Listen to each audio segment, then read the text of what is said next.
Buenos días. Como primera medida, bienvenidos a mi tierra natal, Itaibé.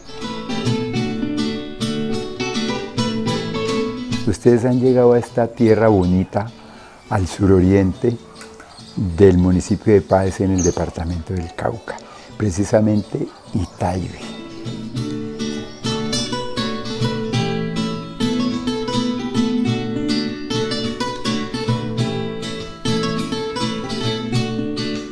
En la falda de la cordillera central, en el municipio de Páez, sobre el valle de Surrío, se encuentra el corregimiento de Itaibé. Este lugar limita al norte con el resguardo indígena de San Luis, al occidente con el resguardo de Ricaurte y en el suroriente con el departamento del Huila. Aquí fluye la herencia de los 15 negros del Salado, quienes legaron sus danzas, ritmos musicales, costumbres y fuerza trabajadora a su territorio, que ahora es cuna de músicos, escritores, poetas y artesanas a quienes agradecemos por confiarnos su historia. Montañas negras, cimarrones de Itaibé.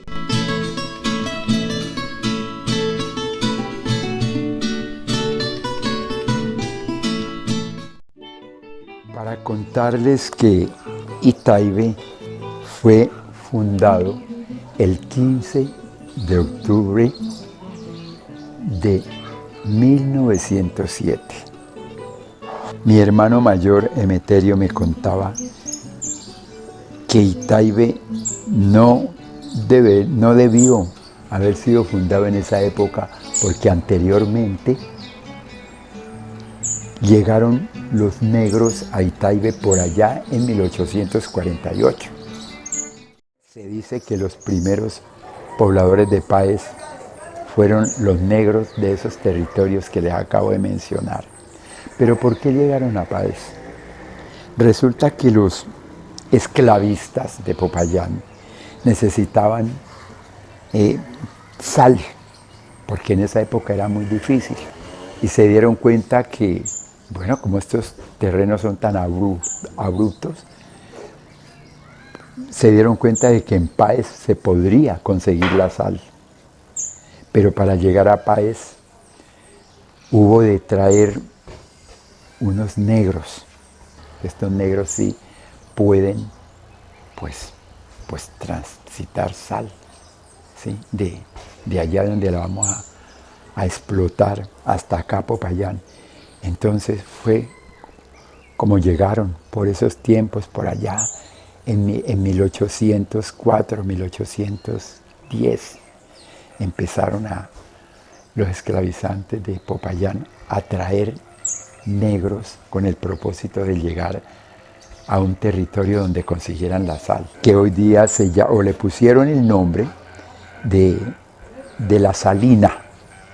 La Salina se llamaba en esa época un río, una fuente de agua que pasaba cerca a lo que hoy se llama Belalcázar, que es la capital del municipio de Páez.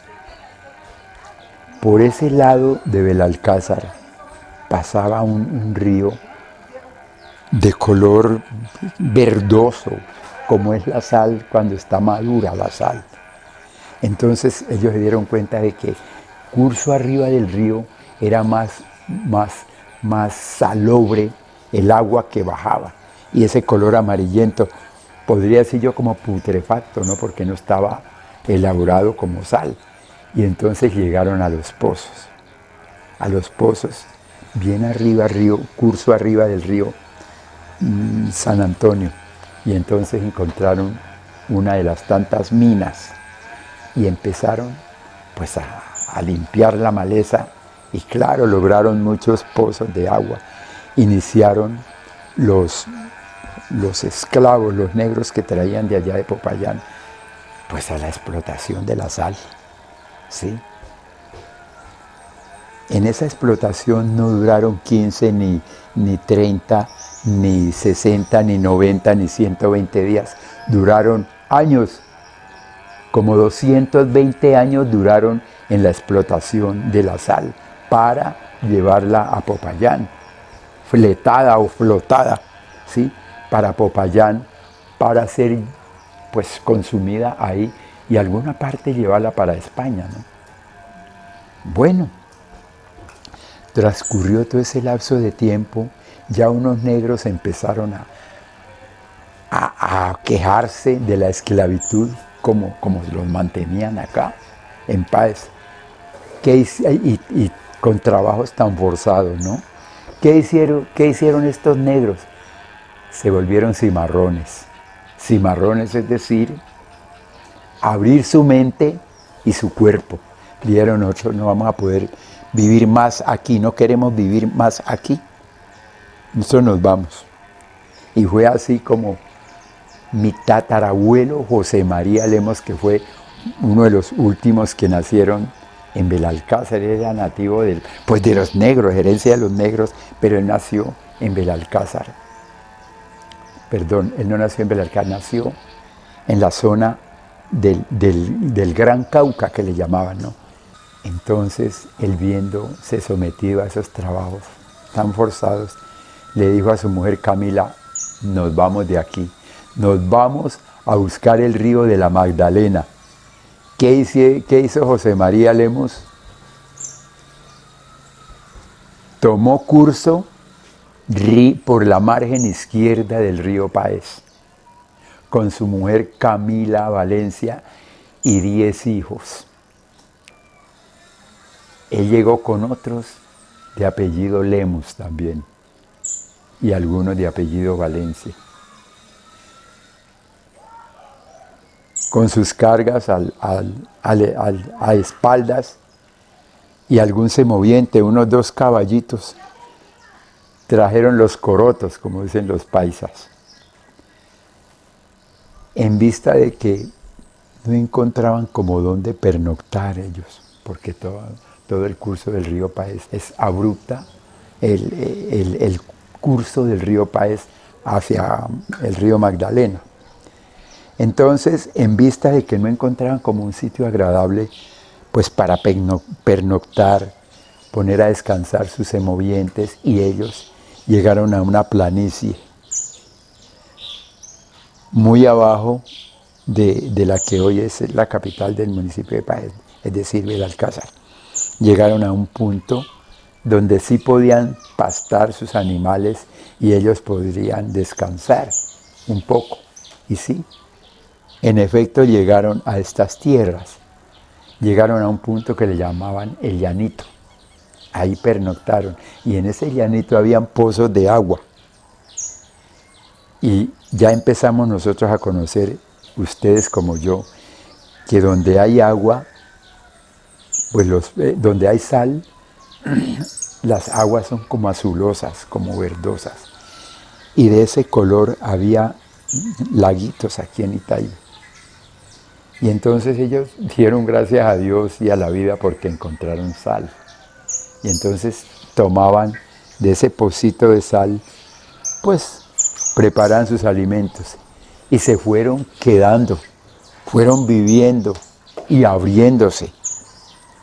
Y bueno, pues resulta que hubo hijos entre ellos, pues lo que la ley contempla que es un incesto familiar, pero se creó, hubo esa situación, ¿no? Entonces, por eso los apellidos entre primos, reproduciéndose entre primos, entre parientes muy cercanos. Entonces se apellidaban Lemos y Lemos y Lemos y Lemos. No continuaron el curso del río Páez a buscar las aguas del río de la Magdalena. Se quedaron. Ya no pernoctaron, sino que se quedaron en ese llanito. ¿Cómo les parece? Empezaron a hacer su vida. La vida, el laboreo de ellos, subieron loma arriba de ese llanito, subieron loma arriba, buscando ya algunos semovientes que provenían ya de esas tierras que hoy día se llama el Tolima Grande, prácticamente el departamento del Huila, que es un departamento muy, muy querido y vecino nuestro, ¿no?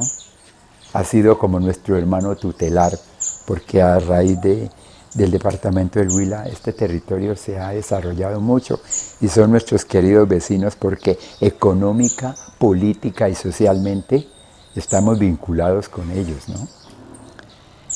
Imagínense ustedes de esos años a los nuestros, de por allá de 1848, que se cree que llegaron los primeros negros a Itaibé. Toda esa vida, ese devenir, ese decursar de esos tiempos, tuvieron trabajos muy difíciles, muy forzados, porque ya ellos no regresaron a lo que hoy es Belalcázar, a la Salina.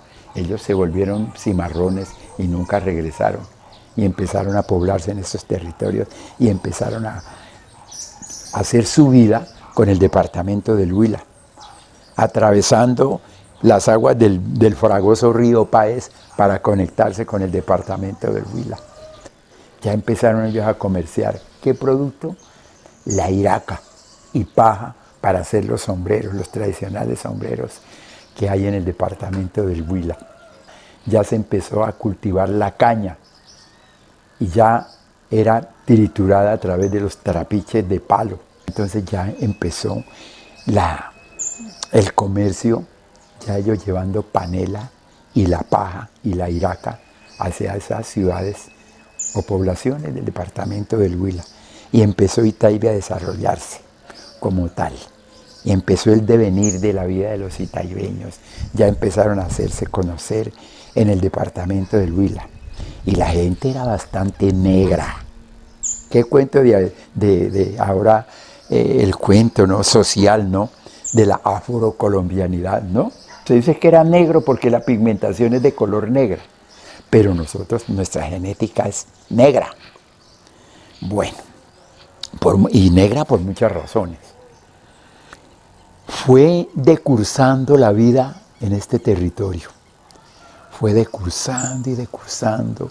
Ya llegó de la arquidiócesis de Popayán, ya llegó la religión cristiana, más que todo católica. Llegaron los primeros evangelizadores a Páez por allá en 1860. En esos años ya buscaron puntos, porque ya estaban avanzados rumbo a la civilización, podemos decir. Entonces,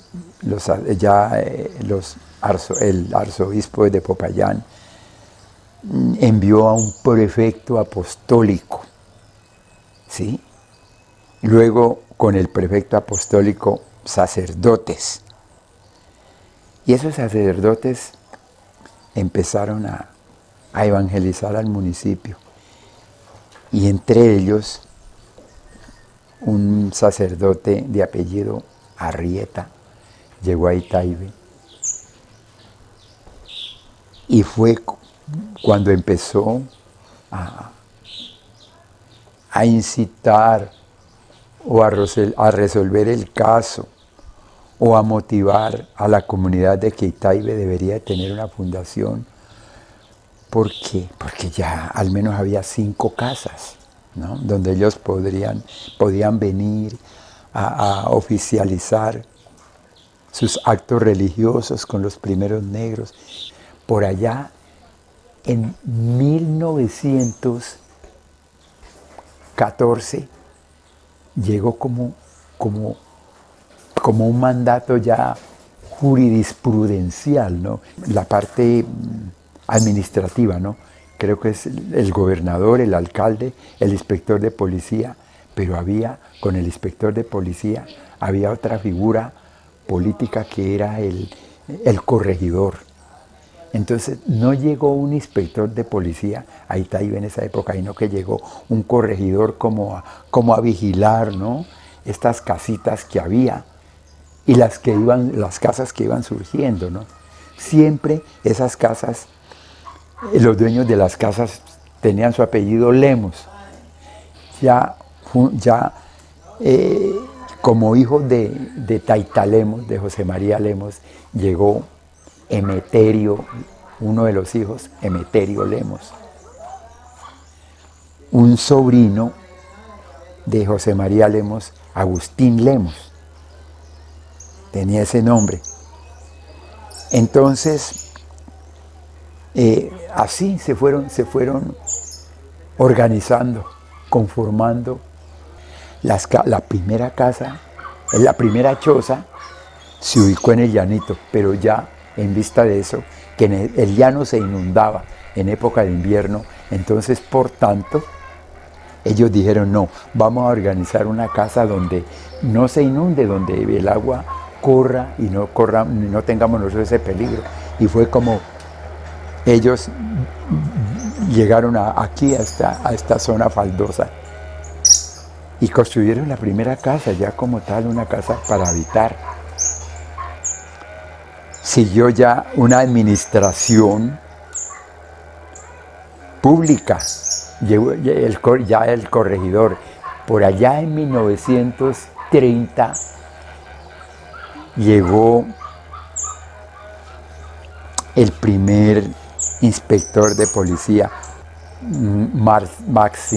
Maximiliano Medina, el primer inspector de policía de Itaibé, casado con Concepción Lemos. Él era proveniente del departamento del Huila. Continuó ya Itaibé administrativamente y puedo decir que socialmente. Bueno, pero y como había negros en Itaibé, empezaron a formarse como tal. Ya con el tiempo llegaron algunos Valencia que se ubicaron en la parte que hoy se llama el Tablón. La primera persona o el primer afrodescendiente de apellido Valencia se llamó Martiniano Valencia, y ese originó el apellido Valencia con su esposa. Así que los Valencias se ubicaron en la vereda del Tablón, sí. Y los Lemos en Itaibé y en la finca El Hato.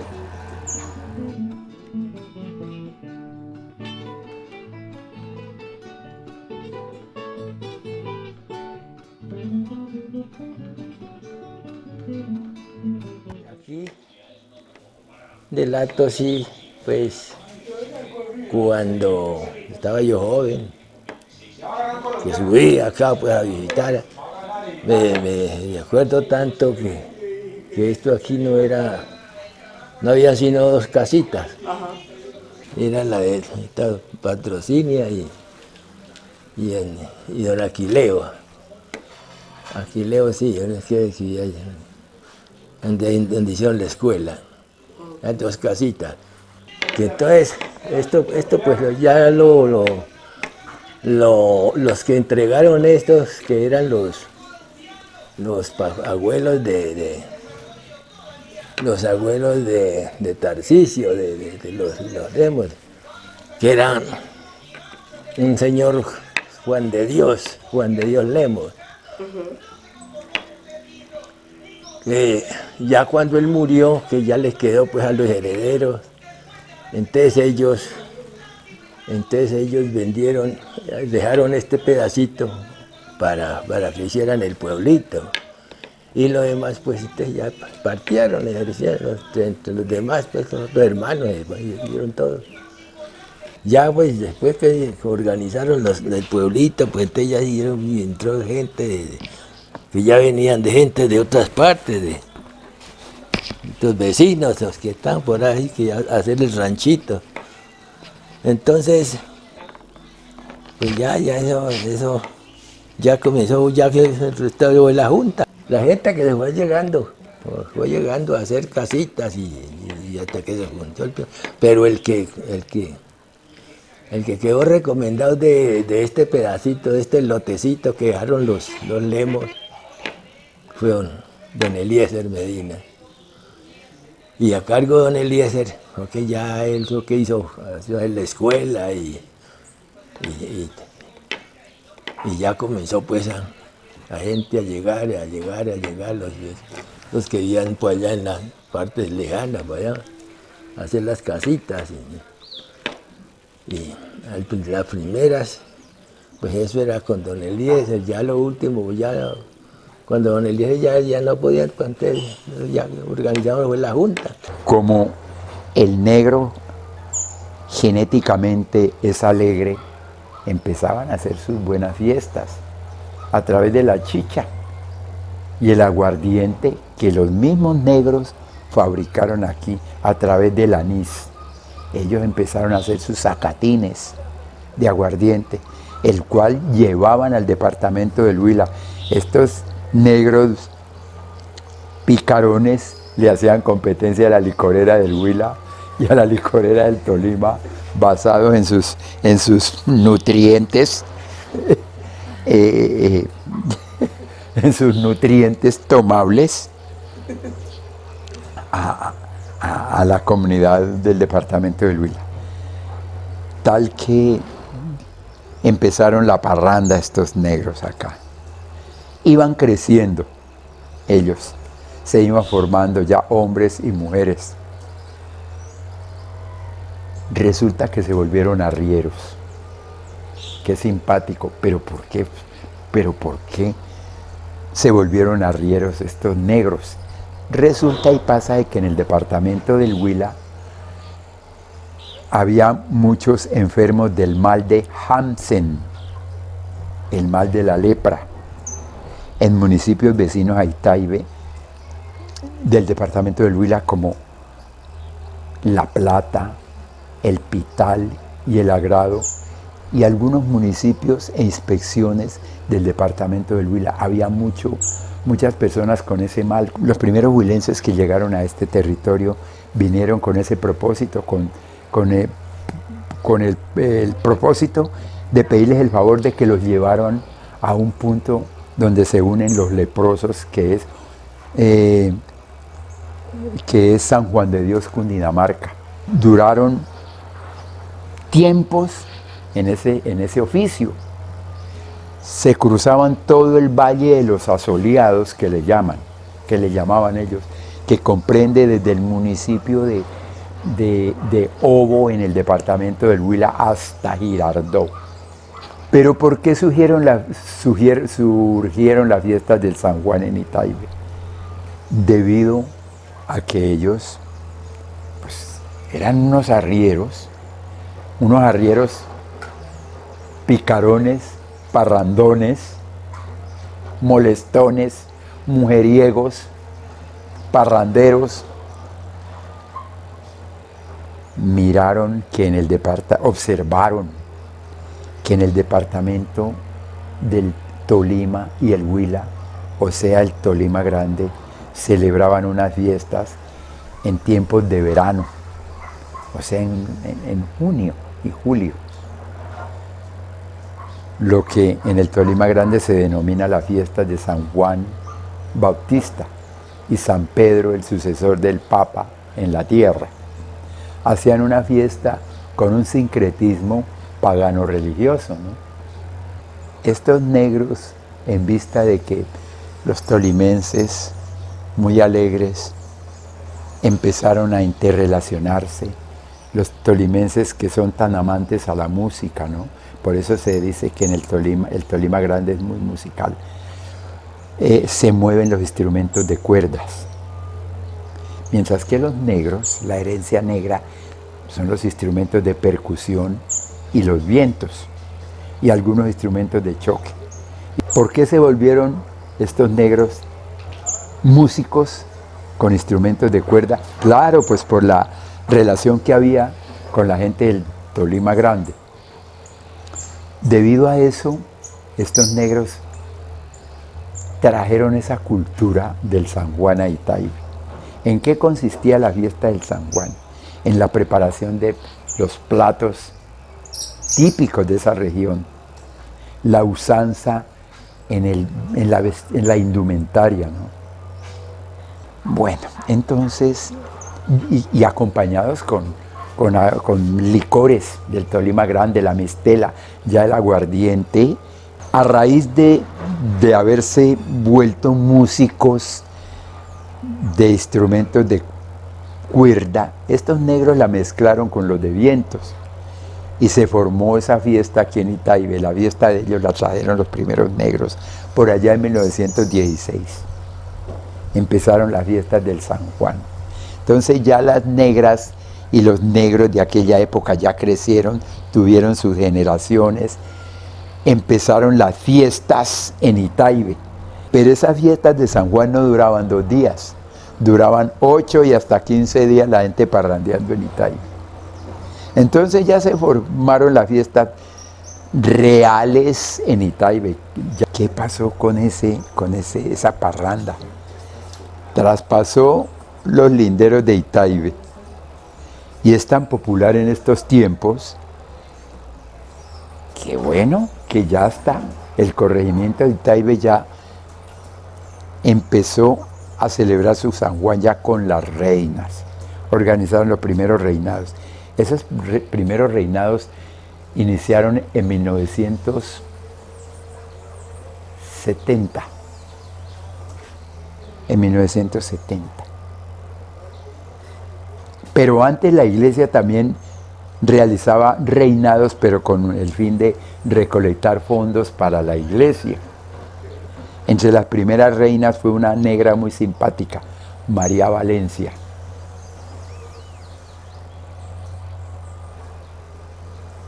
Lolita Olave, Magdalena Pérez, la querida Magola, Inesita Valencia, entre ellas, y luego hubo muchas más. Ya la primera reina de Itaibé, la primera reina cívica de Itaibé, Herminda Medina, fue la primera reina cívica como tal, establecida ya, delegada para las fiestas reales de San Juan.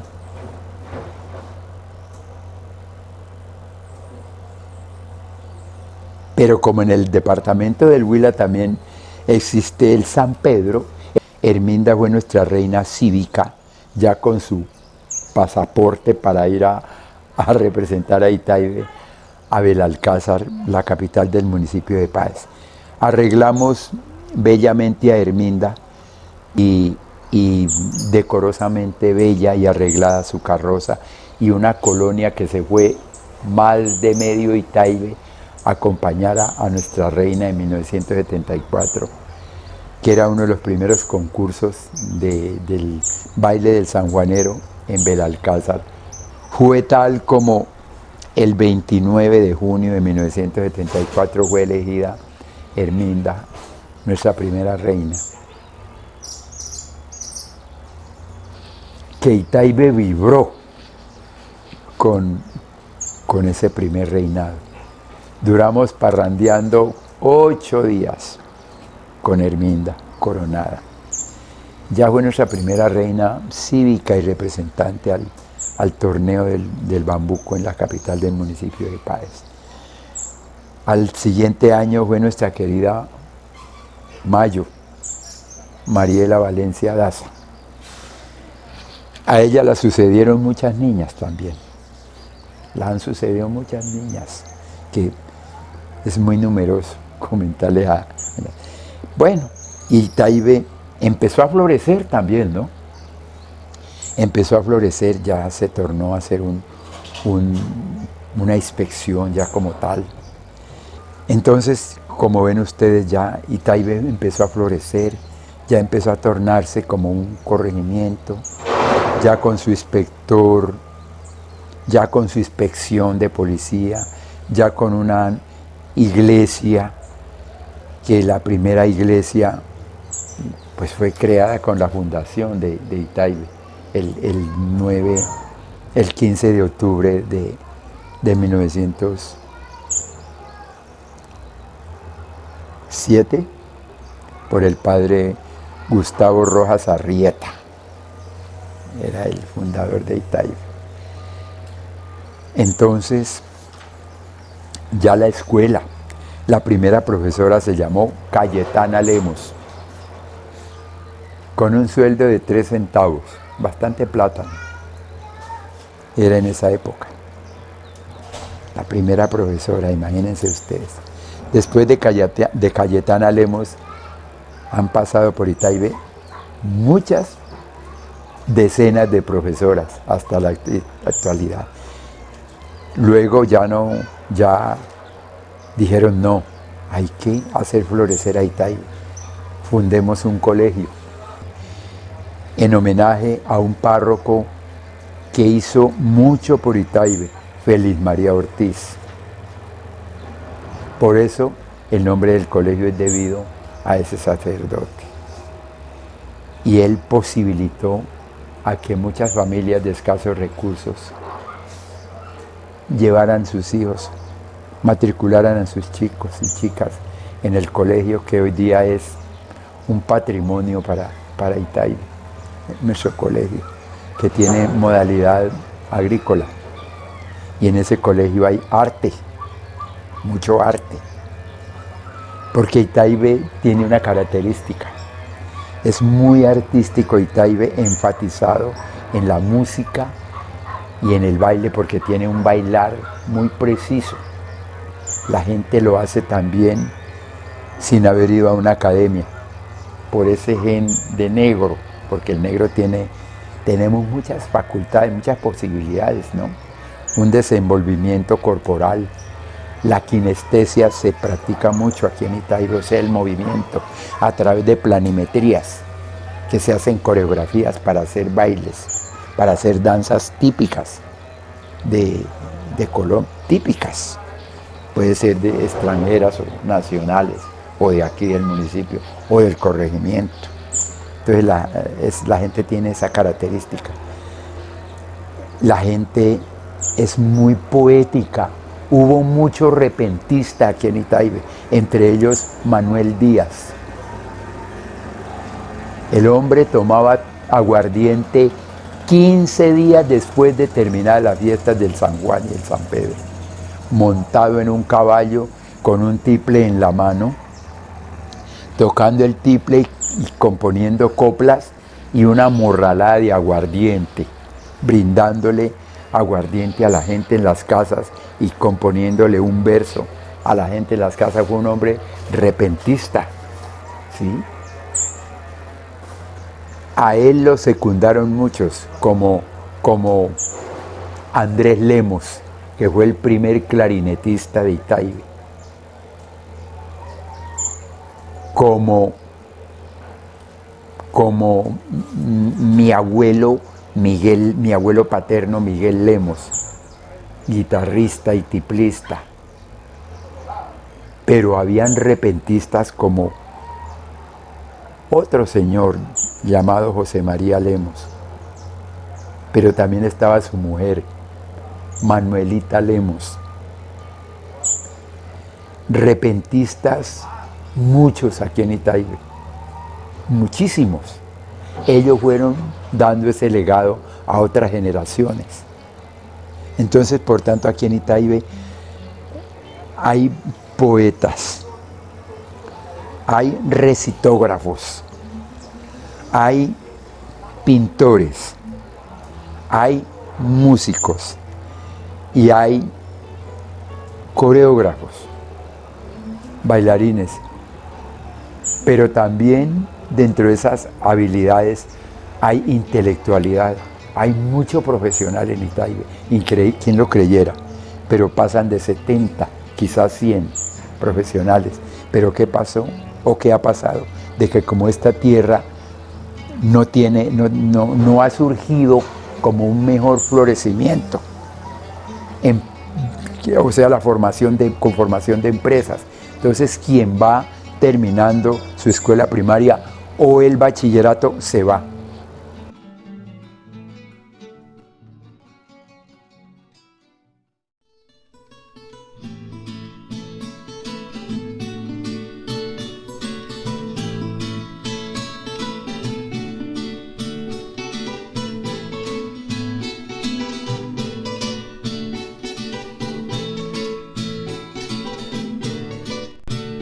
Bueno, la avalancha del 6 de junio ocurrida pues fue uno de desastres más grandes que ha tenido en su historia el municipio de Páez, Inzá y las zonas aledañas al Huila.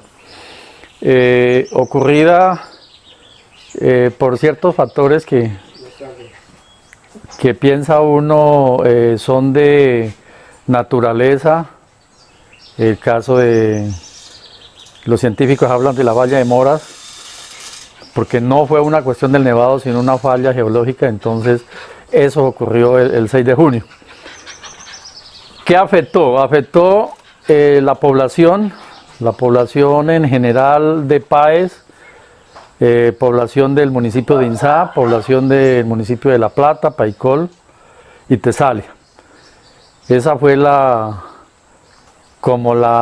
destrucción más grande que ha tenido el oriente caucano y el occidente huilense.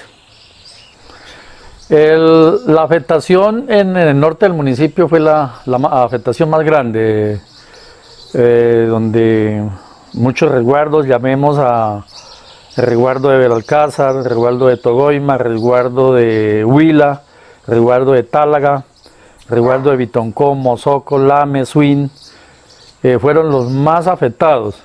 Veredas completas que se llevó en su paso los derrumbos y esos al río, que lo convirtieron tanto el río Moras como el río Páez en una masa de agua, lo que ocasionó que se llevaran muchos pueblos como Toes, como La Troja, como Coetandilló, San Miguel, Caloto, Irlanda.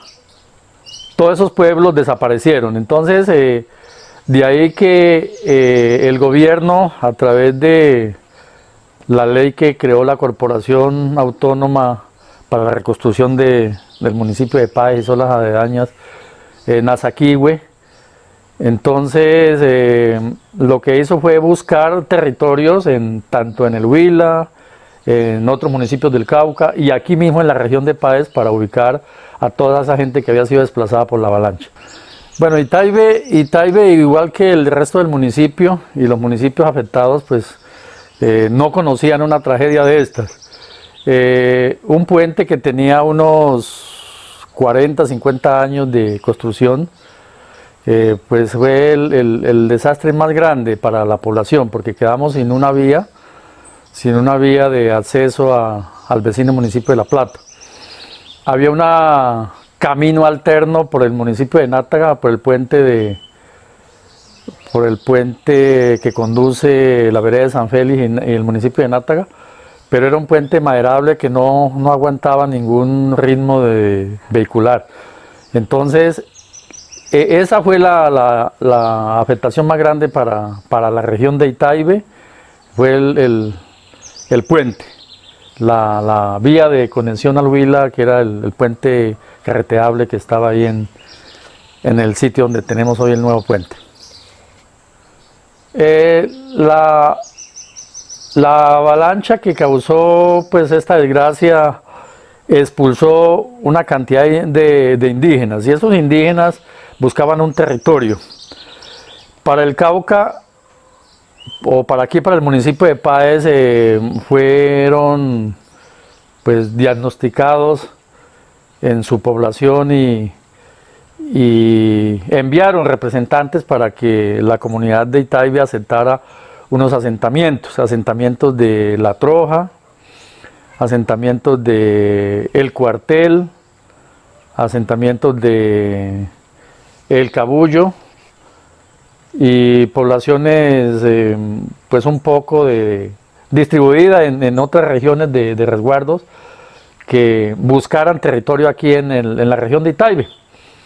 Y pues sin preámbulos y con el fin de allanar la posibilidad de albergar a estos indígenas desarraigados por la avalancha, entonces la comunidad se reunía frecuentemente en 2, 3, 5 reuniones que se hicieron para aceptar la propuesta que le hacía la Corporación Nazaquihue de dejar tener en sus territorios a unos. Se habló inicialmente de un asentamiento, que era el asentamiento de La Troja, que hoy se llama La Villa, aquí en Itaibe, o el resguardo de Pircuetafiú. Luego Ahí llegaron 25 familias. Luego, pues tras de esa comunidad, pues llegaron otros asentamientos indígenas, en el caso de un resto de La Troja, un resto de Lame, un resto de Bitoncó, que formaron la comunidad de Belo Horizonte, compraron media finca de la hacienda La Balsa y posteriormente compraron la finca de La Esmeralda para albergar allí a los habitantes del resguardo de la vereda del Cabullo y la población del Cuartel, que eran unas veredas del resguardo de Bitoncó. La aceptación no fue tan fácil porque la comunidad de Itaibe ya conocía cómo es el actuar de los indígenas y lo que quería era que aquí en la comunidad no se formaran los resguardos indígenas, que aquí siempre seguiría siendo la tierra de propiedad privada. Pero eso nunca se cumplió, esas fueron las actas que se firmaron en las reuniones en Itaibe, con el apoyo de la Junta de Acción Comunal, con el apoyo de los líderes de Itaibe, que unos en su mayoría no querían, pero se impuso más la decisión de algunos líderes, y la decisión la que tomó la decisión fue la Corporación Nazaquihue. En esos encuentros por el resguardo de Pico-Etafiú, hoy resguardo de Pico-Etafiú, encontraba don Sergio Quilcué, el señor Efraín Pontón, el señor Justo Eco, que eran los líderes de esa comunidad, y afirmaron que no formarían resguardo. Pero con el tiempo, 2 años, 3 años después, 4 años después, ya se comenzó a formalizar sin que la gente lo tomara en cuenta la formación de resguardos, y así sucesivamente en cada una de las otras comunidades que adquirieron tierras aquí.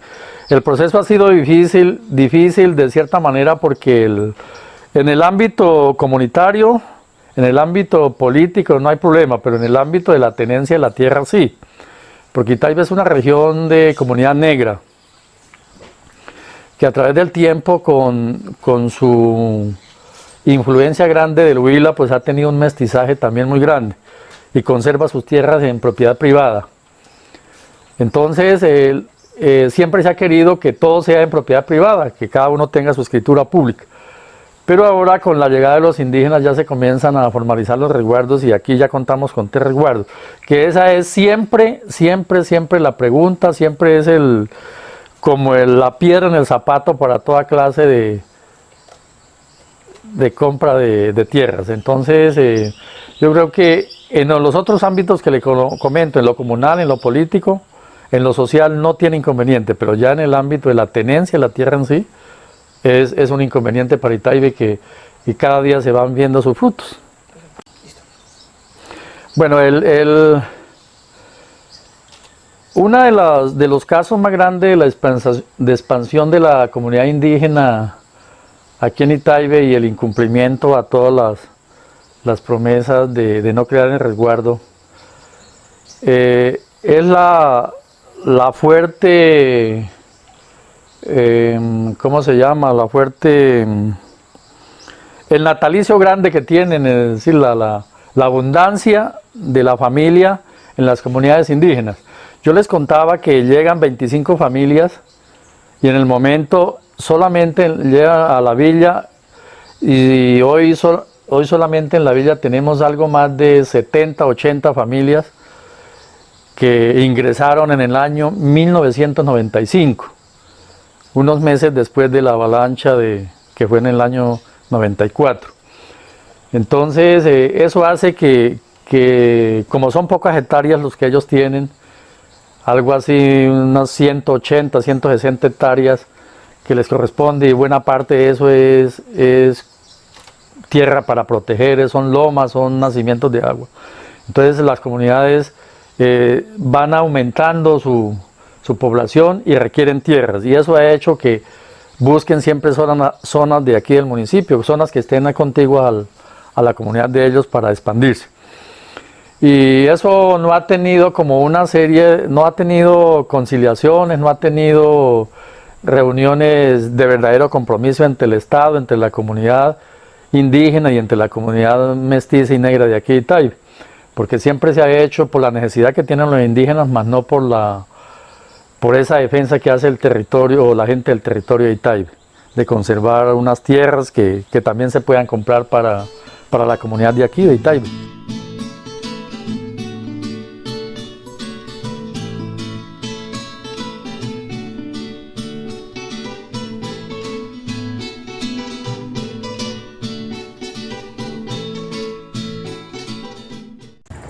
Y pues esto ha venido generando un choque, un conflicto con las comunidades afro y con comunidades campesinas, ¿sí? Como resultado, digamos, de esta situación de tierras y todo esto en el momento, pues las comunidades indígenas y campesinas, cada comunidad tiene en promedio más de 1000 hectáreas de tierra que les ha comprado el gobierno.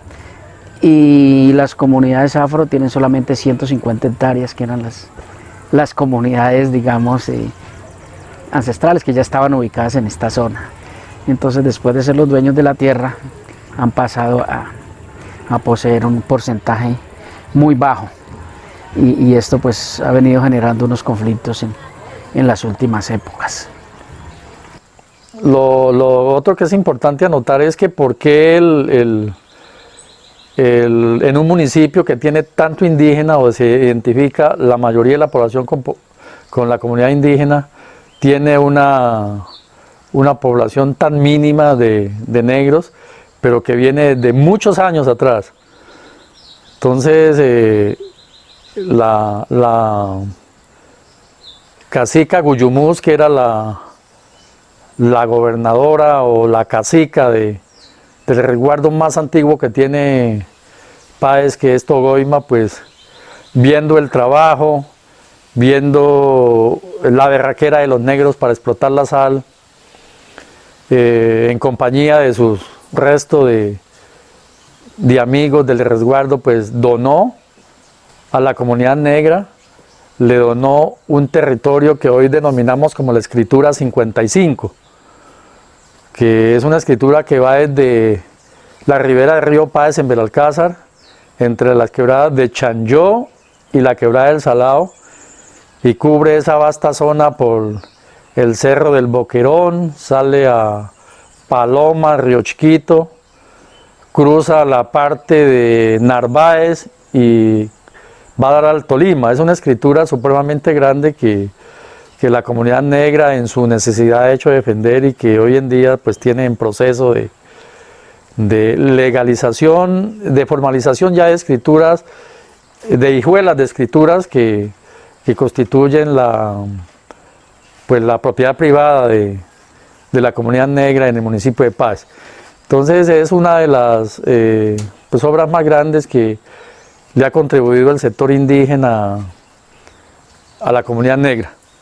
Y de hecho pues nunca se pelea por tierras, mas sin embargo el problema sí es latente porque dentro de pocos años, entre muchos años, tanto allá en Belalcázar como aquí en la comunidad que ya es titulada en su entorno, Itaibe, aquí en Itaibe ya es titulada en su entorno, allá en Belalcázar es una escritura global y hay pocas escrituras que sean como hijuelas de esa escritura grande. Entonces se ve como un problema administrativo, como un problema que tiene que solucionarse y para lo cual pues las capitanías, que son los entes encargados de liderar los procesos de la comunidad negra, pues estarán luchando para llevar a cabo eso.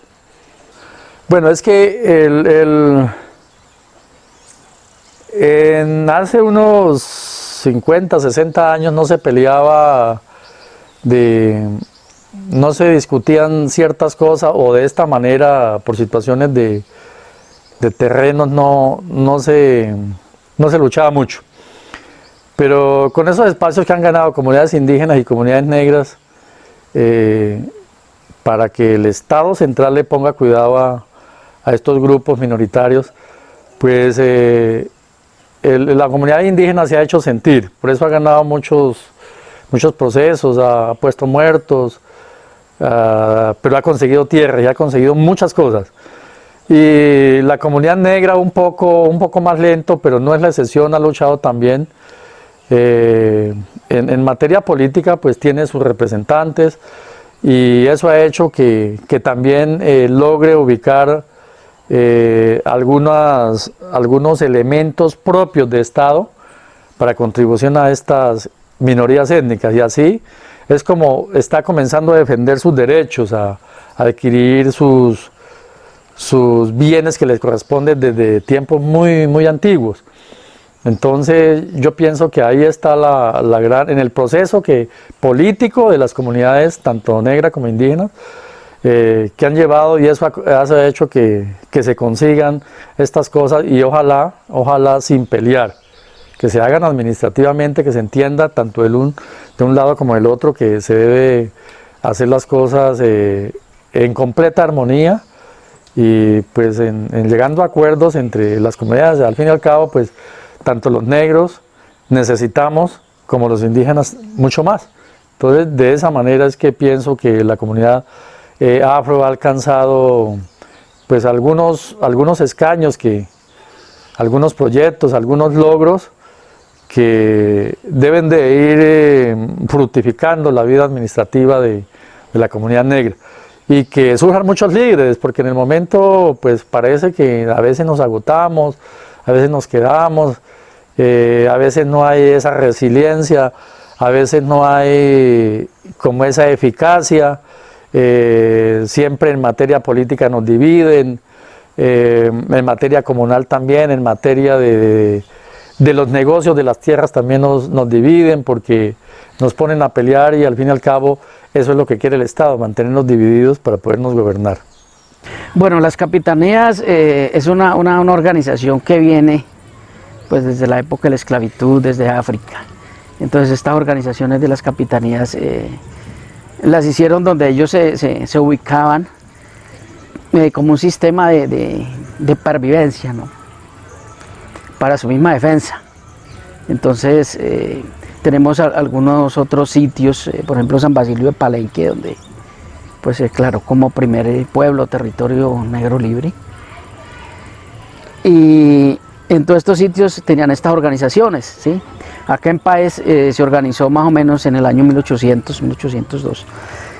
Y de ahí para acá pues ha venido esa sucesión del mando de esa capitanía, ¿no? Inicialmente pues fue en Belalcázar, y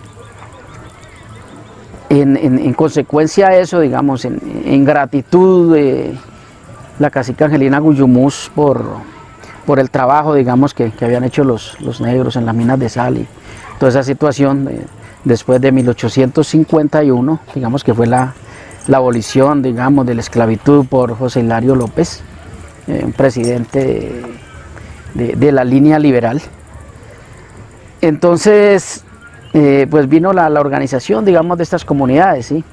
Acá en Páez funcionó la creación de esa capitanía, esas tierras que le entregó la cacica Gaitana a los negros, que se conocen como la Escritura 55, no sé si ustedes han escuchado hablar de la Escritura 55, cerca de 40.000 hectáreas de tierra, las cuales abarcan desde la zona de Belalcázar, del Cañón de la Címbola, Cañón del Salado hasta Río Chiquito. Es una franja bastante extensa, pero en el momento pues esta franja, digamos, se encuentra digamos ocupada por muchas otras comunidades, por comunidades campesinas, por comunidades indígenas.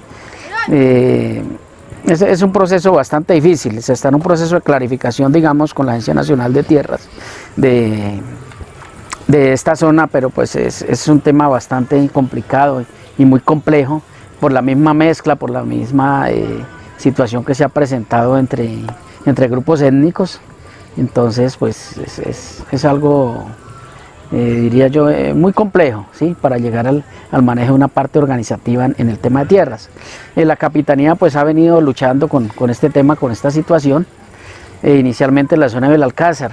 Viene un suceso especial, digamos, con el tema de la capitanía, porque pues antes venía pues en su forma ancestral, en su forma empírica, tradicional, pero ya en el año 2005, bajo la alcaldía del señor Arnet Castro, el único alcalde negro, digamos, que ha tenido el municipio de Páez. Se hace la creación legal, digamos, de la capitanía, ¿no? Bajo la resolución 028 del 26 de mayo del 2005. Inclusive hoy pues se está cumpliendo años de la resolución de la creación de estas capitanías, y se crean 3 capitanías, ¿no? Capitanía primera en Río Chiquito, capitanía segunda aquí en Itaibé y capitanía tercera en Río Chiquito. Entonces, perdón, primera en Belalcázar, segunda en Itaibé y tercera en Río Chiquito, ¿sí? Cada una con sus capitanes, ¿ya? Si no estoy mal, de los primeros capitanes de la época, pues creo que fue don Fabio Valencia en Belalcázar, aquí en Itaibé fue Miguel Ángel Lemos, y en Río Chiquito creo que fue don Alfonso Valencia. Son los 3 primeros capitanes que se organizaron en el tema de las capitanías, ya con su resolución y con su parte legal, ¿sí? Con su parte legal.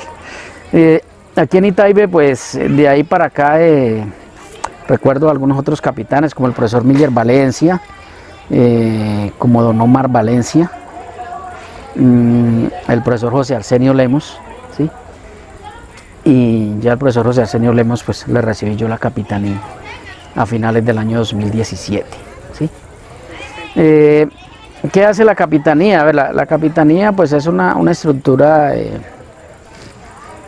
organizativa, digamos, para la parte social, para la parte comunitaria, ¿sí? de estas comunidades afro. Por lo tanto, pues en cada punto, ¿sí? Han surgido algunas otras organizaciones. Aquí en Itaibé, por ejemplo, ya se tienen 4 consejos comunitarios, ¿sí? Para fortalecimiento pues del tema territorial y pues para seguir perviviendo, digamos, con las costumbres y con todas las tradiciones, digamos, de la comunidad afrodescendiente, de la comunidad negra que tenemos en la región de Páez. Pues la comunidad negra, desafortunadamente diría que pues somos minoría en la región de Páez, por eso pues somos muy poco visibles, ¿sí? Somos muy poco visibles porque pues aquí predomina la comunidad indígena con más de un 70%, digamos, en el municipio. Pero pues ahí estamos trabajando, ahí estamos luchando, organizando. Es de resaltar la creación de este colegio en el año 91, ¿sí? Este colegio pues es netamente un colegio afro, una institución afro, y es un orgullo para nosotros tener esta institución, digamos, aquí en la zona de Itaibé, la cual ha estado formando nuestros jóvenes, formándonos en la cultura, formándolos en el saber, formándolos en la tradición, en la educación, y ya hay muchos profesionales, digamos, egresados de esta institución. Ya los viejos se nos están acabando, ya pues están muriendo, ¿no? Porque pues ya el pueblo lleva más de un siglo, ya sus fundadores están desapareciendo. Pero pues ahí estamos los sucesores, ahí estamos trabajando, y pues digamos hay esperanza, ¿sí? Y hay mucho futuro, digamos, para nuestra comunidad, ¿sí? Mi anhelo y el anhelo de muchos es sacar este pueblo adelante, ¿sí? Organizar, digamos, su grupo de base, ¿sí? Para visibilizarnos a nivel nacional, para tener ese reconocimiento, ¿sí? Y se está luchando ante el Ministerio del Interior por que haya una intervención en este conflicto interétnico que nos está presentando, para que volvamos al tiempo de antes, a vivir sabroso, a vivir en paz, a estar tranquilos, a andar a cualquier hora por donde queramos y seguir trabajando por nuestra comunidad. Cuando las veo a ellas, como que uno se emociona. Yo tejo, pero pues me demoro un pedacito, ¿sí? Pero ellas sí lo sienten y lo viven y lo llevan en el corazón y lo hacen con mucho amor. Bueno, pues Itaibé ha sido una zona, tal vez por el clima, ¿cierto? Muy propicia, digamos, para ese cultivo. Es más, aquí en el Huila hay un lugar que se llama Palermo, que es como la cuna también en el Huila de la producción de artesanías en pindo, y en estos días me llamaron algunas señoras y me dijeron, Mariel, si queremos ir a Nitaibe, porque dicen que fue de aquí, fue que llevaron allá la semilla del pindo, y que de aquí ellas llevaban el pindo a ese lugar, ¿sí? Y pues ellas han avanzado porque han tenido la posibilidad y ya tienen mucha trayectoria. Entonces, tal vez el clima, siempre, según la historia, siempre ha habido pindo acá, en casi todas las fincas hay pindo. Tiene que ver mucho con la parte afro del Pacífico, que también...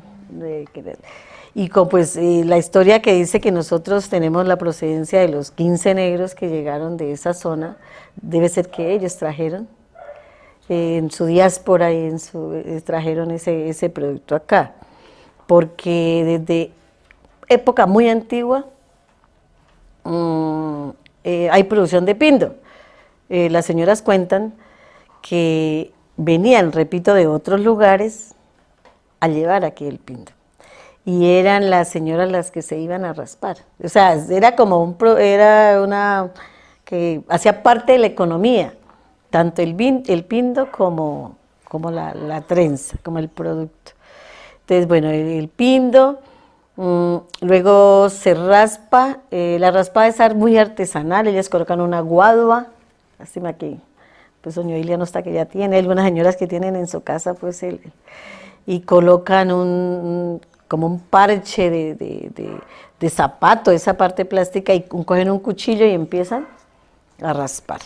Lo raspan bien raspadito, luego lo dejan serenando una noche, que es el pindo que está ahí, y se mantiene en el sol unos 8 días, hasta que él coge un colorcito como amarillito, como café clarito, y luego lo dejan en agua con naranja agria o con limón para que adquiera un color un blanqueo natural. Luego, pues ese pindo lo cogen y sacan como las cintas, como las hilachas, las tiras, llamémosle, ¿no? Que son las que están ahí, como esas allá, y empiezan a tejer. Sí, y empiezan y tejen. Dice, aquí hay una señora de 97 años que ella en una semana se hace cualquier cantidad de trenza y es su pasatiempo, ¿cierto? Mi mamá, por ejemplo, ese era su pasatiempo, ¿no? Un momentico, iba tejiendo, 90 y pico, 80 y pico de años, y pues ellos ya lo hacen tan mecánico que no ni utilizan ya la vista, sino que es dele y dele, porque es un trabajo fácil de hacer. Luego se puede blanquear, como miramos, un poquito más la trenza, como lo hicimos ahí, que se cocina, y se procede a coser. ¿Sí? Ahí tenemos algunas máquinas, tenemos un inicio ahí, y se hace el proceso de coser el sombrero. Y se cose el sombrero, y aquí la producción, pues como realmente es poca, ¿cierto? Entonces, aquí mismo se vende, la misma gente, la misma comunidad, los mismos campesinos, la misma población compra el sombrero que la utiliza para su trabajo, especialmente es un material muy bueno, muy resistente, por ejemplo, al agua, dura muchísimo, o sea, el tiempo de duración de ese sombrero y además, pues, muy,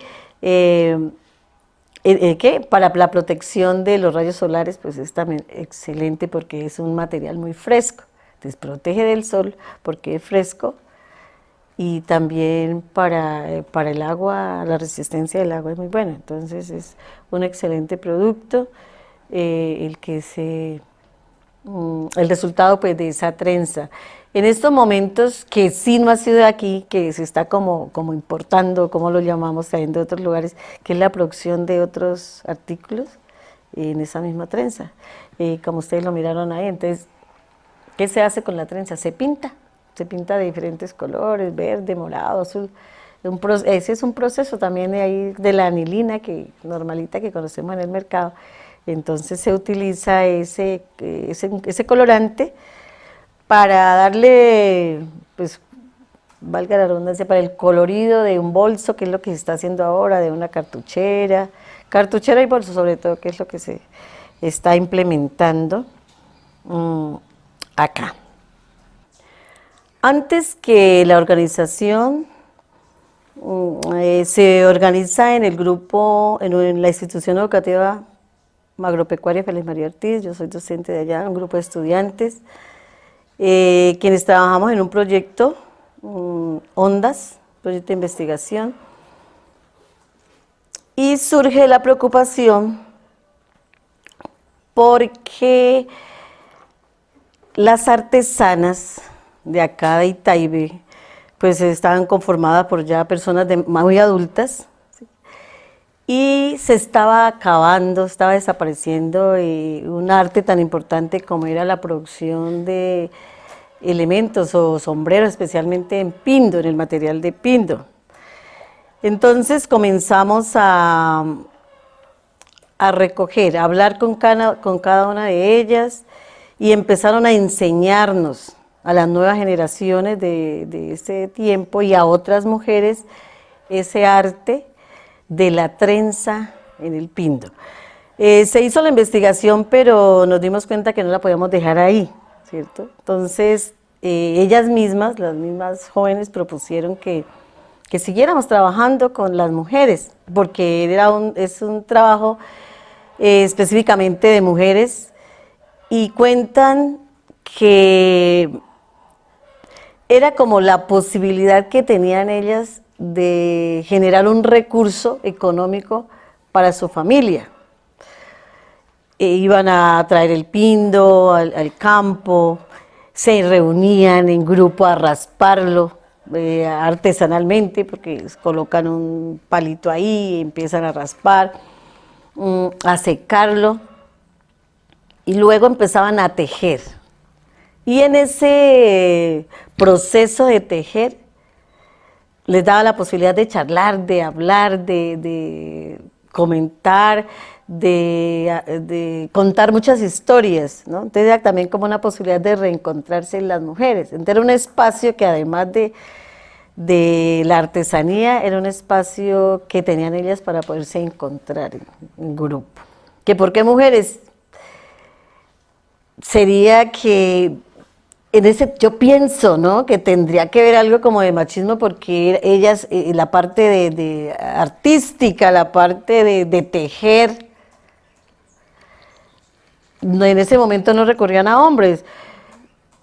En algunos momentos podría ser como para cortar el pindo, tal vez, ¿cierto? Tal vez para cortarlo, pero no sé, pero siempre fue un trabajo de mujeres, siempre en las entrevistas que le hicimos a las señoras, que la mayoría ya se fueron, y sigue siendo un trabajo de mujeres. Ellas se van a cortar el pindo, ellas llegan, ellas raspan, lo secan, como estaban viendo ahora, y siguen haciendo el proceso. Ellas mismas hacen el proceso, y son las mujeres. En este momento pues estamos como queriendo reactivar o retomar todo ese proceso, porque pues nos habíamos quedado por las dificultades, pues fue lo que ha pasado, entonces nos fuimos quedando, y a algunas mujeres pues les tocó, estuvieron en la pandemia, salieron, y otras pues se nos fueron, sobre todo las más ancianas pues se fueron, pero pues la idea es conservar esa tradición, porque hace parte de nuestras raíces afros. Y ahora pues lo chévere, diría yo, pues hace parte de nuestras raíces, pero lo complementamos con nuestra cultura huilense, que nosotros no la podemos desconocer, porque nosotros estamos acá. Bueno, en este momento hay un grupo de estudiantes, hay un grupo de estudiantes pues del colegio que aprendieron, ya les enseñaron, y hay como 8 estudiantes bien comprometidas que tejen ya, y la tejen muy bien. No lo presentamos ayer porque era más que todo de Donde Once y estaban muy ocupadas, pero ellas ya tejen muy bien la trenza para el sombrero. Lo que estamos un poco quedadas, digamos, es en lo de coserlo como tal, ¿no? Pero ya hay jóvenes tejedoras y la idea es proyectarnos con las jóvenes, ¿cierto? Para que no sé, para mantenerla, no sé por cuánto tiempo, pero que sabemos que es una tradición ancestral. Eso queremos hacer. Los itaibeños, a través de la historia, se han identificado con el sombrero de pinto. Y yo creo que en todos los lugares que reconocen a los de Itaibé dicen el sombrero de pinto de Itaibé. Es importante ¿para qué? Pues los campesinos, por ejemplo, buscan el sombrero y quieren que sea de pinto, por lo que hablábamos de la protección también. Y lo otro era que lo que les comentaba, que aquí nace, ¿cierto? La elaboración de la trenza en pinto. Y de aquí pues se despliega a muchos lugares del departamento del Huila. Entonces ya es como característico, ¿cierto?, de la población el sombrero. Y si usted ve en el tiempos común y corriente, la mayoría de gente con ese sombrero de pinto. Hay una característica también dentro del sombrero itaibeño, que es que para diferenciarlo del sombrero, por ejemplo, del Huila, nosotros acá lo hacemos ahorita noten, con unas pinticas negras. O sea, se hace con pintas negras, que es el sombrero característico de aquí, de Itaibé, ¿cierto? Porque pues el Huila ya tiene su sombrero, que todos lo conocemos, el sombrero blanco. No, nosotros tenemos el sombrero con pintas negras, que es el propio sombrero de aquí de Itaibé, que no lo tiene. Nosotros hemos ido a Palermo y entonces ellas dicen, este sombrero es el de Itaibé, y ellos no lo hacen allá así, ¿sí? Porque dicen ese sombrero es de allá de Itaibé. Nosotros hacemos el sombrero únicamente blanco. Entonces ya tiene como su marca personal, digamos, el sombrero de Itaibé. La idea es, pues,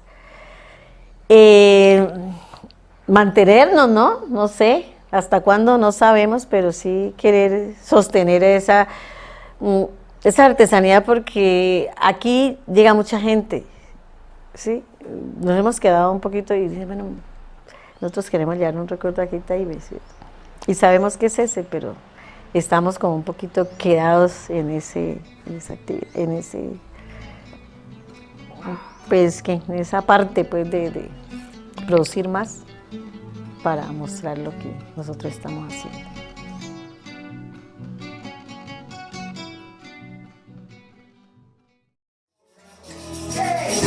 En un rinconcito cerca la plata hay un caserío, de Itaibé Cauca que queda a la orilla del río. En un rinconcito cerca la plata hay un caserío, de Itaibé Cauca que queda a la orilla del río. Cuando uno le dice Itaibé, ¿usted en qué piensa?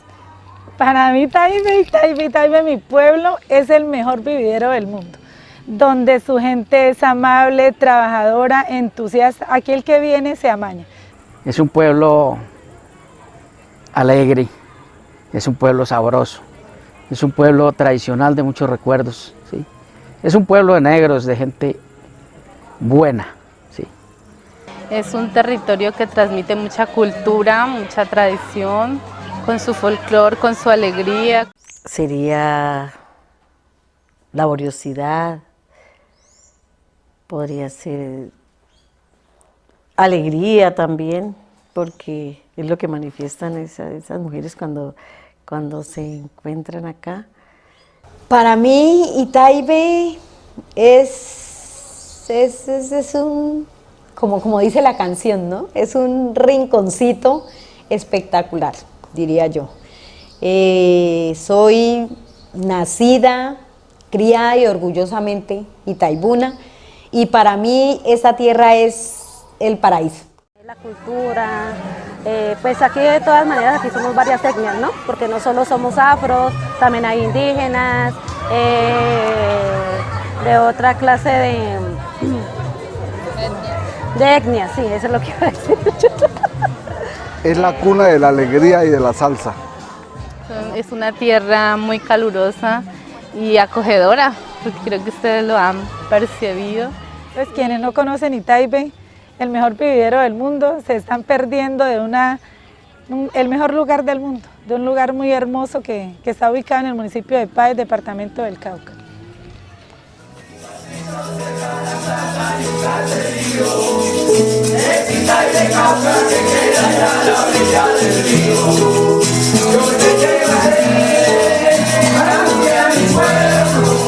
Para que conozcas mi gente, yo te llevaré, yo te llevaré a mi pueblo. Para que conozcas mi gente, yo te llevaré, yo te llevaré, yo te llevaré, yo te llevaré, yo te llevaré, yo te llevaré.